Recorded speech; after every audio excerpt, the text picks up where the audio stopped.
지난해 여름 오송 지하차도 참사의 직접 원인으로 밝혀진 임시제방 부실공사의 책임자들이 항소심에서 감형됐습니다.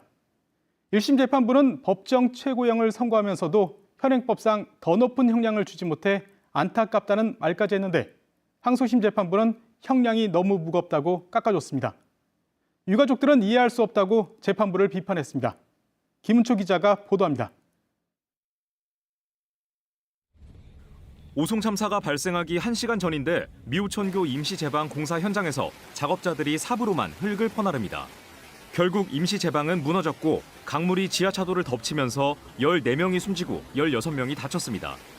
참사의 직접 원인으로 밝혀진 임시제방 공사 현장 소장과 감리단장에 대해 1심 재판부는 각각 법정 최고형인 징역 7년 6개월과 징역 6년을 선고했습니다.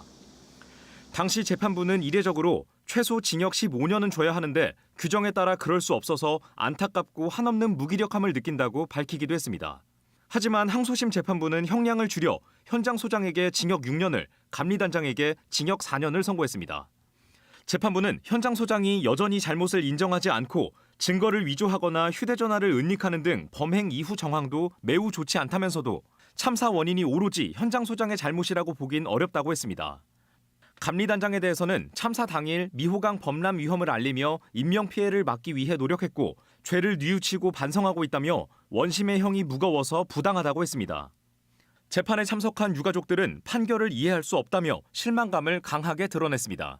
그대로 유지가 돼야 된다고 판단이 좀 드는데 그건 솔직히 많이 실망이 됐고요. 2심 올라갈 때마다 이렇게 양형이 될 거면 몇 번 더 하게 됐을 경우는 더 깎아질 수 있다는 거 아니겠습니까? 한편 유가족과 생존자 협의회가 요구한 국회 국정조사는 12.3 내란 사태로 사실상 연내 실시가 어려워진 가운데 최고 책임자에 대한 검찰의 기소 여부는 여전히 오리무중입니다.